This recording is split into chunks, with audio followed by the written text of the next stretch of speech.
हैं। तो क्या स्पष्टीकरण सीओ साहिबा देंगे जाके वहाँ पे? यदि सीओ साहिबा वहाँ स्पष्टीकरण नहीं देती हैं तो इसमें मिली भक्ति समझा जाएगा। मिली भक्ति है। और मुझे जो घसीटा गया है इसमें, तो अदालत में जाना पड़ेगा। मैं उस घड़ी के इंतजार में हूँ कि जब अदालत में जज साहब के सामने सीओ साहिबा और कार्यपालक पदाधिकारी महोदय खड़े होंगे, इन सबों का कच्चा चिट्ठा वहाँ जज साहब के सामने खोल के रखूँगा। तमाम भ्रष्टाचारियों को आज मैं चैलेंज दे रहा हूँ, या तो भ्रष्टाचार छोड़ दो या यह जिला छोड़ दो।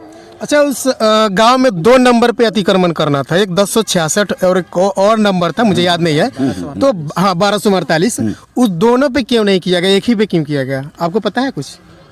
अब ये तो अंचलाधिकारी महोदय जवाब देंगे।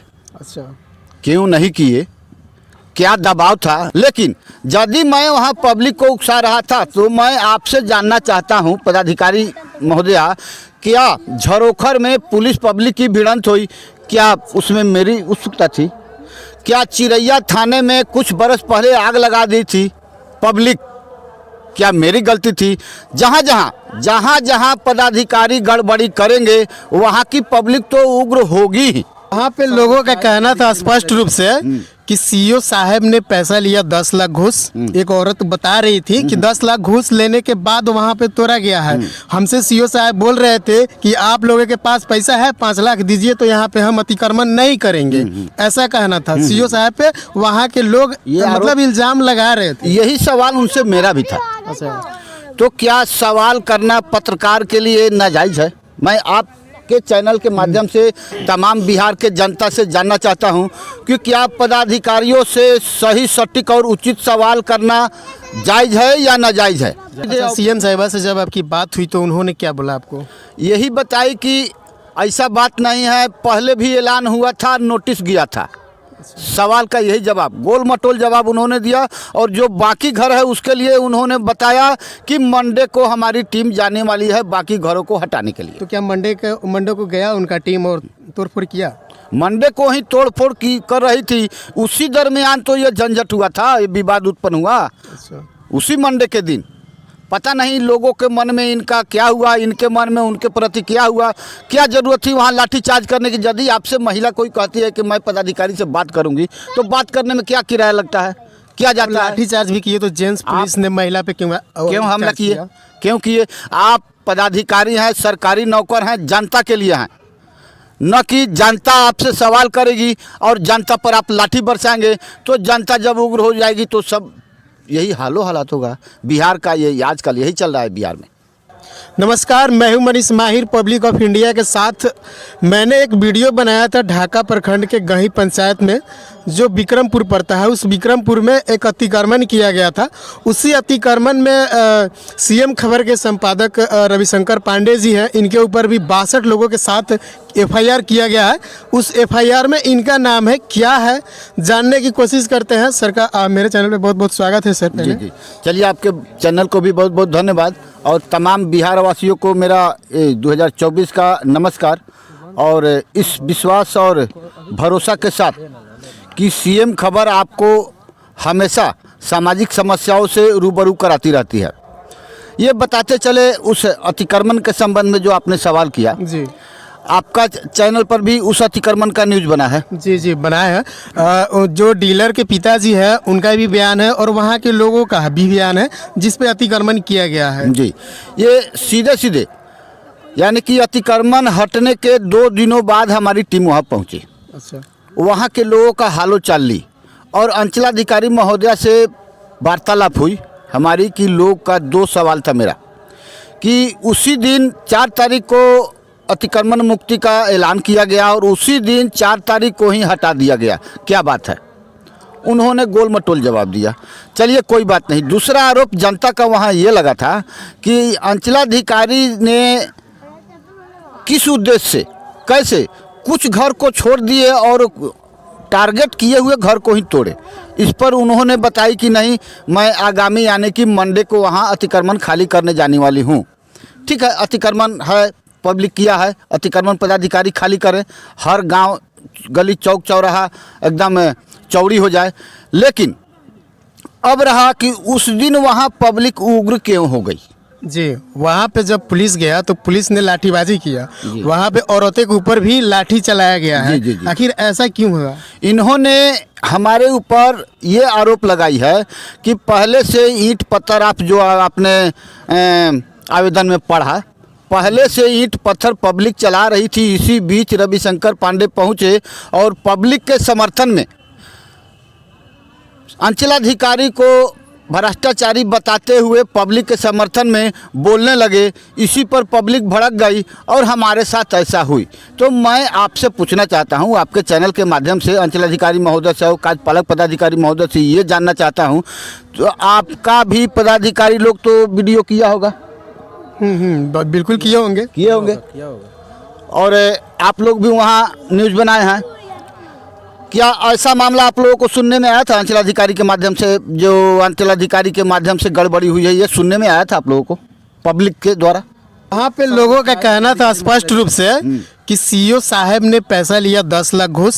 एक औरत बता रही थी कि 10 लाख घूस लेने के बाद वहाँ पे तोड़ा गया है। हमसे सीओ साहब बोल रहे थे कि आप लोगों के पास पैसा है, 5 लाख दीजिए तो यहाँ पे हम अतिक्रमण नहीं करेंगे, ऐसा कहना था सीओ साहब पे। वहाँ के लोग मतलब इल्जाम लगा रहे थे। यही सवाल उनसे मेरा भी था। अच्छा, तो क्या सवाल करना पत्रकार के लिए नाजायज़ है? मैं आप के चैनल के माध्यम से तमाम बिहार के जनता से जानना चाहता हूं कि क्या पदाधिकारियों से सही, सटीक और उचित सवाल करना जायज़ है या नाजायज़ है? जायज़ है।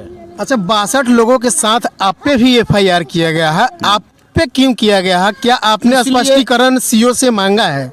आपके चैनल के माध्यम से सीओ महोदया से ये मैं जानकारी लेना चाहता हूं कि आपका पदाधिकारी भी वीडियो किया होगा, उसमें मैं हूँ। यदि भीड़ को भड़का रहा हूँ, इसका भी प्रमाण आपके पास होगा। मैं भी जब जब न्यूज़ वहाँ कवर किया हूँ, इसका प्रमाण आप सार्वजनिक देख सकते हैं। लेकिन यदि मैं वहाँ पब्लिक को उकसा रहा था, तो मैं आपसे जानना चाहता हूँ पदाधिकारी महोदया, क्या झरोखर में पुलिस पब्लिक की भिड़ंत हुई, क्या उसमें मेरी उत्सुकता थी?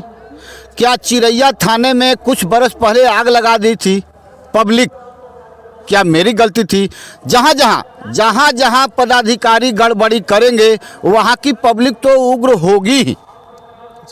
अच्छा, एक और सवाल, जैसे कि अतिक्रमण किया गया, लोगों का कहना था कि डीलर ने करवाया है पैसा देकर। डीलर साहब के पिताजी भी बोल रहे थे कि मुझे, मेरा जो निजी जमीन था, मुझे रास्ता चाहिए था। अच्छा। उसके एवज में मैंने एफआईआर किया था और अतिक्रमण करवाया। तो अतिक्रमण एक निजी व्यक्ति के लिए सारे लोगों का घर तोड़ना जायज़ है क्या? उस ठंडी के मौसम में आप देख सकते हैं वहाँ के लोगों के दर्द को। अभी जाके देखिए, वहाँ के लोग पलायन कर चुके हैं। इस स्थिति में नहीं है कि वहाँ रहें, भीख मांग के खाने पर उतारू हो चुके हैं। आज के डेट में वह 62 लोग अपने बच्चों के साथ इस ठंडी, कड़ाके की ठंडी में कहाँ गुजर बसर कर रहे हैं। ये पुलिस प्रशासन के भय के कारण, चूँकि उन्हें जेल जाना पड़ेगा और ये दफ़ाएँ इतनी लगाई गई हैं कि शायद उनकी जमानत मिल पाना मुश्किल हो। अब मैं ये आपसे जानना चाहता हूँ पदाधिकारी महोदय, क्या आपसे सवाल करना मेरा नाजायज़ था कि उसी दिन आपने अतिक्रमण हटाने का ऐलान किया, उसी दिन आपने अतिक्रमण हटाया और कुछ लोगों के द्वारा कहा जा रहा है कि आपने रिश्वत लेके ऐसा काम किया? मेरा तो सिर्फ उनसे यही सवाल था। तो ये खुंदक निकाल, जनता भी नहीं, कहना ये है। मैं बता रहा हूँ, ये चाहते हैं कि जो लोग सच्चे और न्याय के लिए पदाधिकारियों से खोजबीन करते हैं, उनके ऊपर केस कर, डरा धमका कर उन्हें दबा दिया जाए, ताकि पब्लिक को ये लोग लूटने में कामयाब हो सके। सच्चाई यही है, यही मैं बताना चाहता हूं। और आपके चैनल के माध्यम से आज ये ऐलान करता हूं कि जिस पदाधिकारी के पास सीएम खबर जाएगी, ऑन कैमरा जाएगी, तमाम भ्रष्टाचारियों को आज मैं चैलेंज दे रहा हूं, या तो भ्रष्टाचार छोड़ दो या यह जिला छोड़ दो। अच्छा, उस गांव में 2 नंबर पे अतिक्रमण करना था, एक 1066 और एक और नंबर था, मुझे याद नहीं है। तो हाँ, 1248, उस दोनों पे क्यों नहीं किया गया, एक ही पे क्यों किया गया? आपको पता है कुछ? अब ये तो अंचलाधिकारी महोदय जवाब देंगे।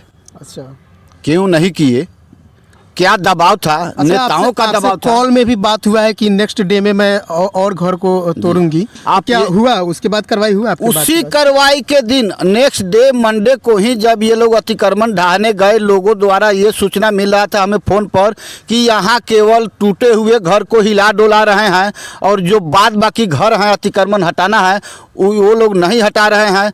फिर बाद में कुछ घंटों बाद फ़ोन आता है कि नहीं, वो लोग महिलाओं के साथ मारपीट कर रहे हैं। फिर हमने यहाँ के वहाँ जाने के लिए प्रस्थान कर लिया और जैसे ही उस गांव में पहुँचता हूँ, ठीक उसके आधा घंटा पहले सभी पुलिसकर्मी और पदाधिकारी निकल चुके थे। प्राप्त जानकारी के अनुसार आप वहाँ भी देखेंगे कि 1 घंटे के बाद हमने वहाँ एक लास्ट दिन भी न्यूज़ बनाया है। आप उस वीडियो को भी देख सकते हैं जो सार्वजनिक है। ये पदाधिकारी मेरे ऊपर जो आरोप लगा रहे हैं वो अपना वीडियो सार्वजनिक क्यों नहीं कर रहे हैं? इसकी सत्यता की जाँच हो। हाँ, अगर साक्ष्य मिटाया जाएगा तो साक्ष्य के मिटाने के जुर्म में धारा नंबर 201 के तहत कार्रवाई किया जा सकता है, चाहे आप मिटाइए या सीओ साहब मिटाए या कोई भी व्यक्ति मिटाए। अगर साक्ष्य कोई व्यक्ति मिटाता है तो धारा 201 के तहत उस पर FIR किया जा सकता है और उसको भी जेल के अंदर डाला जा सकता है। ये कानूनी कार्रवाई है। अब रही कानूनी कार्रवाई पदाधिकारी ही करेंगे। क्यों? कोई भी कर सकता है, हम भी कर सकते हैं ना कानूनी कार्रवाई। अभी तो मैं देख रहा हूँ ना, भरोसा पब्लिक को है इन पदाधिकारियों पर, पब्लिक पर भरोसा है, पदाधिकारियों पर पब्लिक का भरोसा है। पब्लिक का भरोसा तो पूरा उठ चुका है पदाधिकारी के ऊपर। तो स्पष्टीकरण देंगे कि मैं 10 लाख घूस नहीं लिया हूँ। उनको तो देना पड़ेगा, क्योंकि वहाँ के लोग जिसका भी घर हटाया गया है उनका इल्जाम है कि सीओ साहब 10 लाख रुपया लेके अतिक्रमण किए हैं, डीलर ने करवाया है। और वहाँ के लोगों का ये भी कहना है कि 5 लाख रुपया हम लोग से भी मांग रहे थे, हम लोग गरीब हैं, हम लोग कहाँ से दे, हम नहीं दे सकते हैं। वहाँ के लोगों का, औरतों का कहना है, मेरे वीडियो में स्पष्ट है, हम दिखा सकते हैं, दे सकते हैं। तो क्या स्पष्टीकरण सीओ साहिबा देंगे जाके वहाँ पे? यदि सीओ साहिबा वहाँ स्पष्टीकरण नहीं देती हैं तो इसमें मिली भक्ति समझा जाएगा। मिली भक्ति है। और मुझे जो घसीटा गया है इसमें, तो अदालत में जाना पड़ेगा। मैं उस घड़ी के इंतजार में हूँ कि जब अदालत में जज साहब के सामने सीओ साहिबा और कार्यपालक पदाधिकारी महोदय खड़े होंगे, इन सबों का कच्चा चिट्ठा वहाँ जज साहब के सामने खोल के रखूँगा और देखिएगा आप लोग कि क्या न्याय यहाँ है, ये साबित करके मैं दिखाऊंगा। अच्छा, अतिक्रमण दोनों साइड करना था या एक साइड, ये पता है आपको? अरे वो अतिक्रमण वादी के पिता का कहना आपके ही चैनल पर है कि मैंने एक साइड दिया था। मेरा जहाँ जमीन है वहाँ तक रोड चाहिए, रोड से अंदर जाने के लिए। और उसमें उसके पिताजी भी बोले हैं आप ही के चैनल में कि ये सभी पदाधिकारी थाना मिलकर सब पंचायती किए थे जी। जब इतने 2 दर्जन घरों को, 2.5 दर्जन घरों को ये लोग ताकत लगा के तोड़ सकते हैं, क्या उसको रास्ता नहीं दिलवा सकते थे कि इन गरीब ठंडी में उन गरीबों का ये बुरा हाल हो गया है? हाँ, रास्ता चाहिए था तो मान लीजिए 10 फीट देते, 12 फीट देते। हाँ, पूरा घर को तो तोड़ना जायज नहीं था ना। यही तो मेरा सवाल उन पदाधिकारियों से है कि आप रास्ता नहीं दे सकते थे? यही इसी रास्ता के झंझट ने 28-32 लोगों का परसा में झंझट घर तोड़वाया है। यही झंझट, यही एकमात्र रास्ता। यही अंचलाधिकारी सरपंच महोदय कहने वाले हैं कि मैं गया अतिक्रमण खाली कराने के लिए, तो महोदय द्वारा बोला जाता है कि घर बना रहा है, बनाएगा, आपको जहां जाना है जाइए। वह व्यक्ति 2 साल हाई कोर्ट का चक्कर लगाया, आज गनीमत परसा पूरा खाली हो गया, वहां की भी गरीब आज त्राहिमाम है। यही है महोदया का हकीकत और सच्चाई। तो दोस्तों, इस वीडियो में आपने सर का बयान सुन ही लिया है। आप क्या राय रखते हैं? सीएम साहिबा द्वारा अत्याचार किया जा रहा है या न्याय किया जा रहा है? आप कमेंट जरूर करिएगा और हमें अपना सुझाव दीजिएगा। तब तक के लिए नमस्कार, थैंक यू।